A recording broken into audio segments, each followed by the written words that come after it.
धन्यवाद।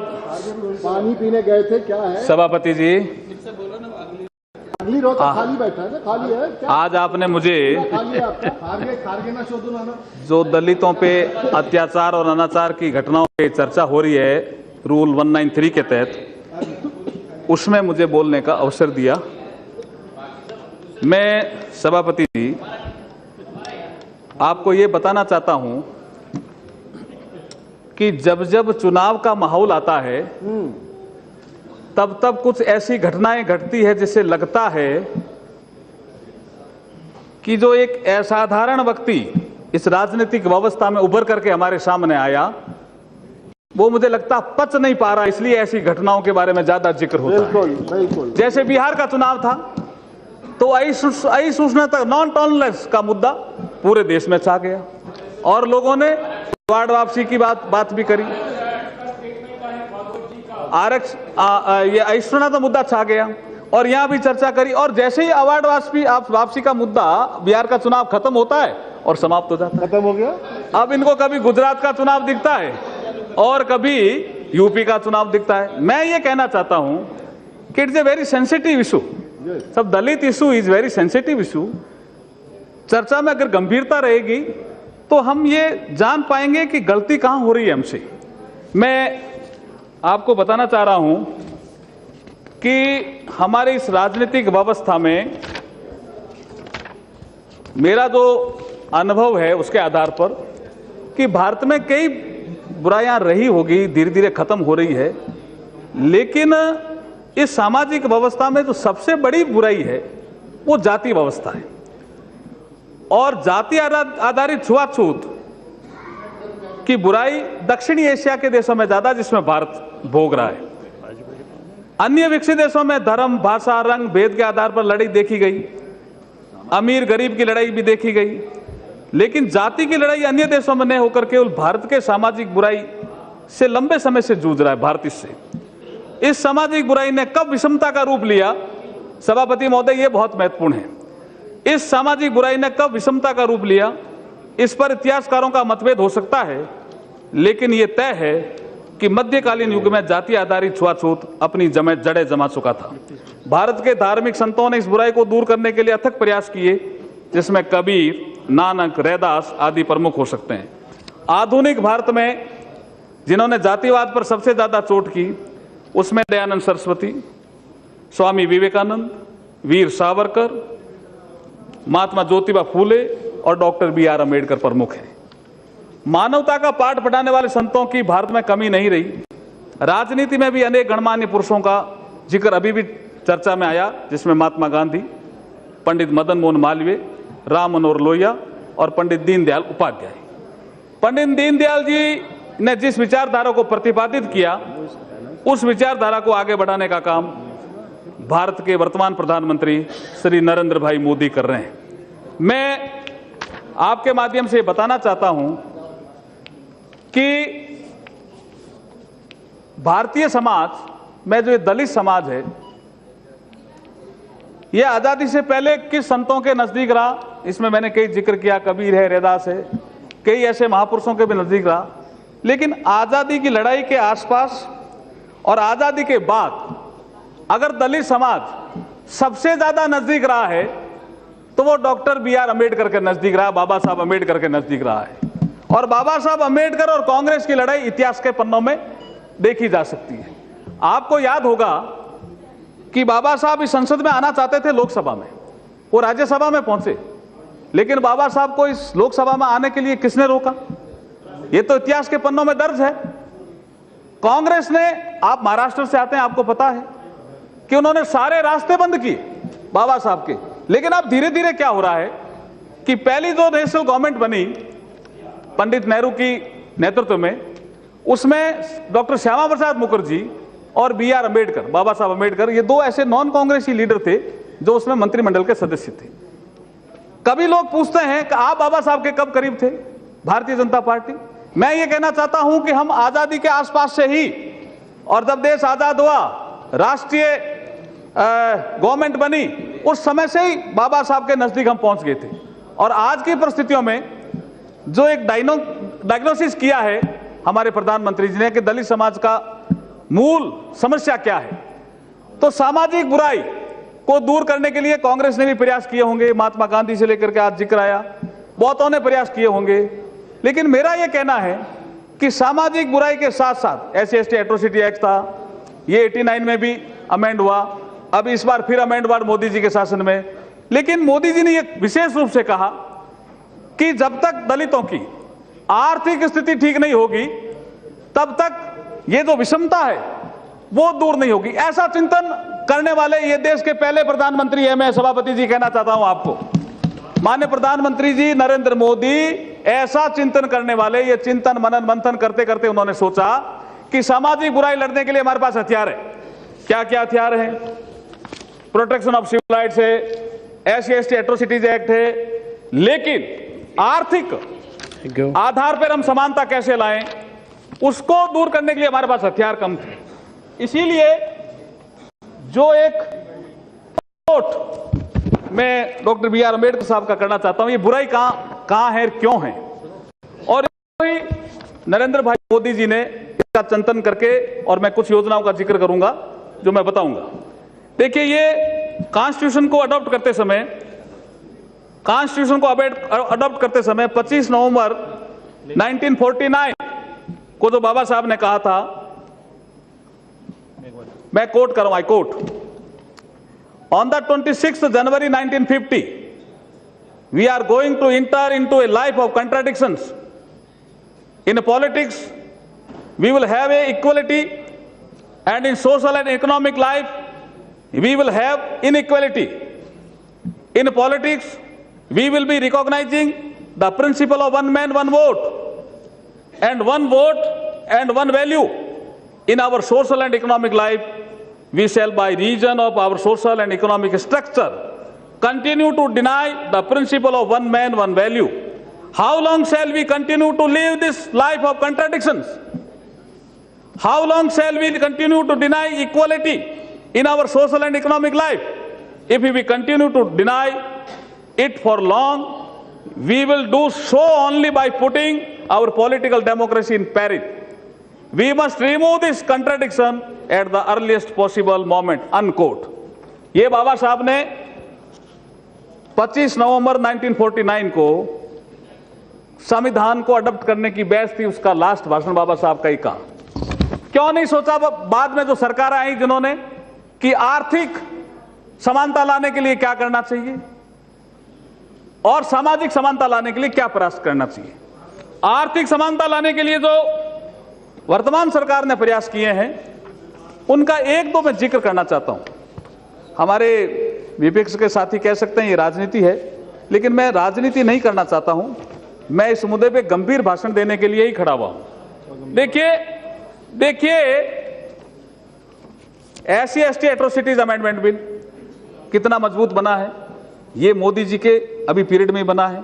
तो भावना तो साफ झलकती है कि दलितों पे अत्याचार होंगे तो हम कठोर कार्रवाई करेंगे, मोदी जी का मत है। दूसरा मैं कहना चाहता हूं मुद्रा लोन आर्थिक रूप से दलित समाज के लोग सक्षम हो, इसके लिए प्रधानमंत्री जी ने दलित भाइयों से अपील की कि आप नौकरी मांगने वाले नहीं, नौकरी देने वाले बने। डिप्टी स्पीकर साहब, ये इतना बड़ा कोट है प्रधानमंत्री जी का कि आप जॉब सीकर क्यों बनते हो, जॉब गिवर बनो। आप नौकरी मांगने वाले नहीं, नौकरी देने वाले बने। इसी के चलते वर्तमान सरकार ने मुद्रा योजना चलाई, जिसके तहत लाभ जो हुआ वो आप देखेंगे कि जो टारगेट था वो हमने पूरा किया। 1,25,000 का जो हमारा टारगेट बैंक का था, वो 1,25,000 बैंक अकाउंट्स, बैंक ब्रांचेज है, वो स्टैंड अप में है। जो मुद्रा में हमने जो अब तक पूरा किया वो मैं बताना चाहता हूं सभापति जी कि हमने टारगेट को पूरा किया। 1,22,000 के 1,36,000 लोगों को लोन दे दिया। मैं एक दूसरी योजना जो बताना चाहता हूं वो है venture capital fund scheme. Deputy speaker साहब, it's a very important scheme. देखिए, पहली बार 200 करोड़ रुपए का वेंचर कैपिटल फंड स्कीम बनाई। मोदी जी ने सोचा कि यह आर्थिक विषमता कैसे दूर हो। डिक्की नाम की एक संस्था है, उपाध्यक्ष जी, डिक्की नाम की एक संस्था जो दलित समाज के एंटरप्रेन्योर है उनके द्वारा बनाई गई थी। 2005 में बनी डिक्की के लोगों से 2005 में यूपीए का शासन था, डिक्की के लोगों से कभी यूपीए के प्रधानमंत्री जी नहीं मिले।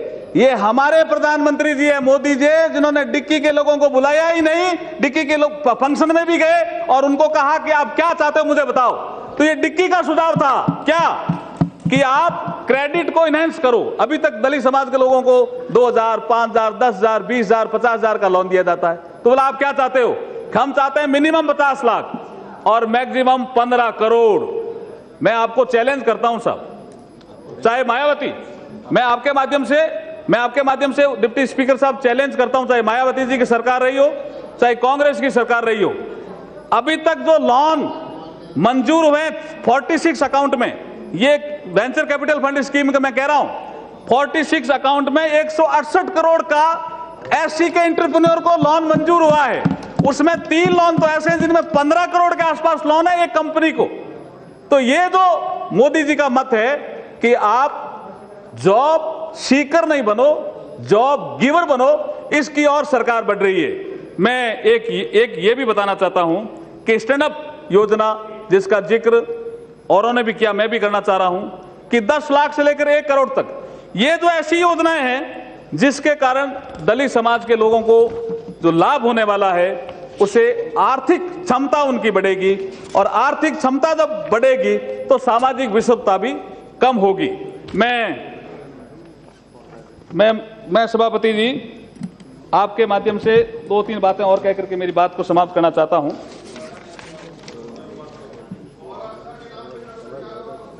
अभी बोल रहे हैं साहब, क्या कह रहे हैं आप? क्या दीपेंद्र जी कह रहे हैं क्या? देखिए मैं ये बताना चाहता हूं कि मैथिली शरण गुप्त सामाजिक चीजों का अध्ययन करते रहते थे और उन्होंने भी एक बात कही कि जगती वणित वृत्ति है रखती, काम नहीं परिणाम निरखती, कि ये जगत जो है उसमें अर्थ का महत्व है। किस राज्य में कितनी घटनाएं घटी यह विषय महत्वपूर्ण नहीं है, लेकिन इन घटनाओं को कैसे रोक सकते हैं यह विषय महत्वपूर्ण है। आप कह सकते हो गुजरात में घटी, आप कह सकते हो कि राजस्थान में घटी, दीपेंद्र जी बैठे हैं, हरियाणा का मिर्चपुर कांड भी है, किसको दोष दें? झज्जर कांड भी है, किसको दोष दें? बिहार का नरसंहार है, किसको दोष दें? यूपी का अभी घटना घटी, किसको दोष दें? ये क्यों घटती है ये महत्वपूर्ण है। इसलिए हमारे प्रधानमंत्री जी का एक सोच है कि इनको आर्थिक दृष्टि से सक्षम बनाओ, और सोच वो कई ज्योतिबा फूले से, डॉक्टर अंबेडकर साहब के सिद्धांतों से लिया है। तो मैथिली शरण गुप्त ने कहा था कि जगती वणिक वृत्ति है रखती, काम नहीं परिणाम निरखती। मैं ये भी बताना चाहता हूं कि शेक्सपियर ने भी कई जगह कोट किया है कि God is mighty but money is all mighty. ये जो अर्थतंत्र है इसमें हमने ये मुद्रा, stand up, venture capital, startup, ऐसी बहुत सी योजनाएं लाए हैं जिससे दलित समाज के लोगों को जो लाभ होने वाला है, और उसका लाभ हमने प्रत्यक्ष देखा है। माननीय रामविलास जी पासवान बैठे हैं, अभी डिक्की ने मार्च में एक बॉम्बई में फेयर लगाया। मैं आपके माध्यम से सदन को बताना चाहता हूं, लोग ये कहते हैं कि अनुसूचित जाति के लोग एंटरप्रेन्योरशिप में कम विश्वास रखते हैं। मार्च के मेले में 250 एंटरप्रेन्योर आए दलित समाज के, रामविलास जी पासवान ने उद्घाटन किया। 10,000 करोड़ से ज्यादा का जनरेट हुआ रेवेन्यू दलित एंटरप्रेन्योर के लिए। ये जो सोच वाला काम है, जिसमें आर्थिक विषमता दूर करने का काम है, ये माननीय मोदी जी कर रहे हैं। यही हम आपको बताना चाहते हैं कि माननीय मोदी जी जो आर्थिक विषमता कम करके, जो बाबा साहब ने कहा था 49 में कि सामाजिक विषमता भी कम करनी है, आर्थिक विषमता कम करनी है, हमें राजनीतिक समानता तो मिल जाएगी देश की आजादी के बाद, लेकिन सामाजिक और आर्थिक समानता कैसे मिल जाएगी? उसके लिए जो काम करना था सरकारों को, नहीं कर पाए सरकार। इसलिए मैं आप इस सदन से आपके माध्यम से कहना चाहता हूं कि माननीय मोदी जी ने जो मुद्रा योजना लाए हैं, जो स्टैंड अप योजना लाए हैं, जो स्टार्टअप इंडिया योजना लाए हैं, वेंचर कैपिटल फंड स्कीम लाए हैं, आप venture capital scheme fund scheme आप देखेंगे 50 lakh minimum loan, 15 crore maximum loan, मैं आपके माध्यम से चैलेंज करता हूं कि ना कांग्रेस की गवर्नमेंट रही हो और चाहे मायावती की गवर्नमेंट रही, कोई ऐसी योजना नहीं लाया दलितों के लिए। ये माननीय मोदी जी हैं जो ऐसी योजना लेके आए। मैं आपको बताऊं बाद में, आपको प्रेमचंद्र जी मैं आपको बता दूंगा, अभी बताऊंगा। देखिए विषय इसलिए गड़बड़ हो रहा है कि दलित समाज कभी कांग्रेस के साथ था। आप क्यों नहीं साथ रख पाए? आप क्यों नहीं चौधरी साहब साथ रख पाए? उसका कारण एक ही है कि बाबा साहब डॉक्टर अंबेडकर के सिद्धांतों को हम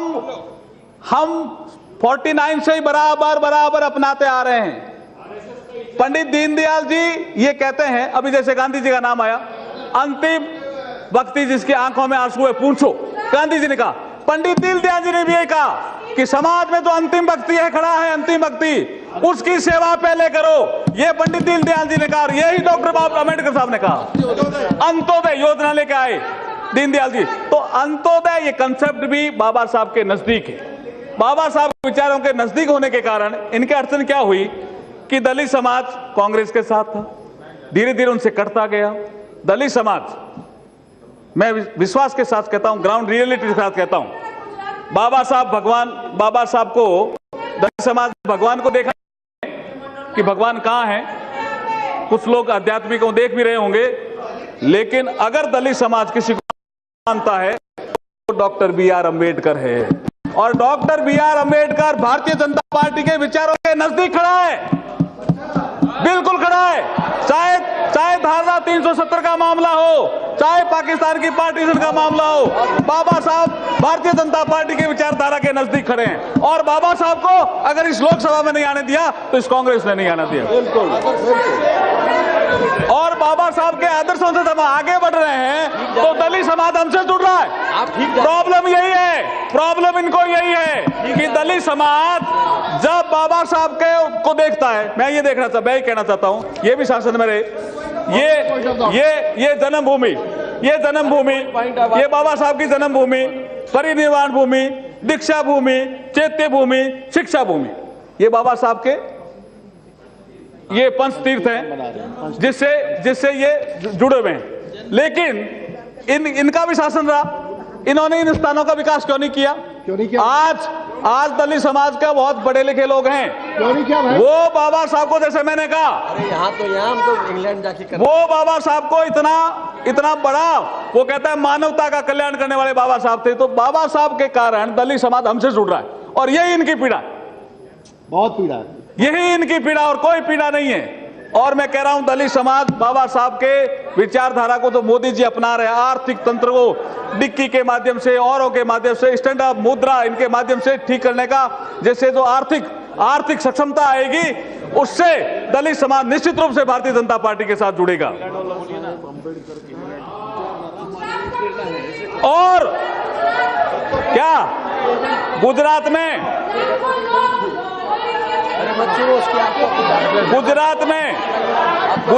दलित समाज आपके साथ नहीं है, और नहीं है उसका कारण है, बताऊं आपको, नहीं है उसका कारण है। मैंने डायग्नोसिस किया गुजरात में दलित समाज आपके साथ क्यों नहीं है। जब गोधरा कांड हुआ और उसमें जो आदमी मरे वो सारे के सारे दलित थे, आपने कभी उनकी बात नहीं करी, और जो बाकी जो दंगों में मारे गए तो उनकी बात करी। इसलिए दलित समाज आपके साथ नहीं है गुजरात में, और रहेगा भी नहीं।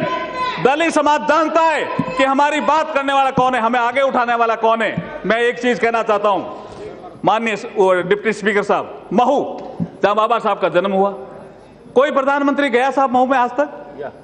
ये नरेंद्र मोदी पहले प्रधानमंत्री हैं जो 14 अप्रैल 2016 को महू में जाकर के 14 अप्रैल मनाते हैं। ये दो पीड़ा है। ये थावरचंद जी गहलोत बैठे हैं, एक इंटरनेशनल कन्वेंशन सेंटर का शिलान्यास कर रहे थे माननीय मोदी जी। उन्होंने विशेष रूप से कहा, अगर डॉक्टर BR अम्बेडकर नहीं होते तो नरेंद्र मोदी आज प्रधानमंत्री नहीं होता। ये बात कहने वाला कोई है तो भारत का वर्तमान प्रधानमंत्री नरेंद्र भाई मोदी है। और ये स्मारक भी थावरचंद जी गहलोत हमारी सरकार ने बनाया। मैं ये कहना चाहता हूं, ये की बात मैं समाप्त करने की कोशिश करूंगा। नहीं, क्या है? मैं ये कहना चाहता हूं कि ये चिंतन करने की जरूरत है कि दलित समाज के साथ ऐसी घटनाएं क्यों होती है। सामाजिक विषमता दूर करने के अपने पास साधन है, जैसे मैंने कहा, लेकिन उसको भी हमने कठोर किया। नरेंद्र भाई मोदी की सोच है कि SC/ST एट्रोसिटीज एक्ट कठोर करिए, करा हमने। सामाजिक विषमता दूर करने का काम भी हम कर रहे हैं, लेकिन जो सबसे बड़ा काम आर्थिक विषमता को दूर करने का कर रहे हैं, वो नरेंद्र भाई मोदी जी के नेतृत्व में भारतीय जनता पार्टी NDA की जो सरकार चल रही है वो कर रही है। वही इनको पीड़ा है कि दलित समाज के नजदीक भारतीय जनता पार्टी क्यों पहुंच गई, और कोई पीड़ा नहीं है इनको। यही पीड़ा है, यही पीड़ा मैं फील्ड से आता हूं, फील्ड में घूमता हूं, फील्ड में देखता हूं, और वो मुझे कहते हैं कि अभी जैसे गोरक्षा का मामला आया, आप डिप्टी स्पीकर साहब कल्पना कर सकते हो, आप इन्होंने तो कह दिया, सौगत राय जी ने तो कह दिया कि प्रधानमंत्री 26 दिन बाद बोले। मैं इनको यह पूछना चाहता हूं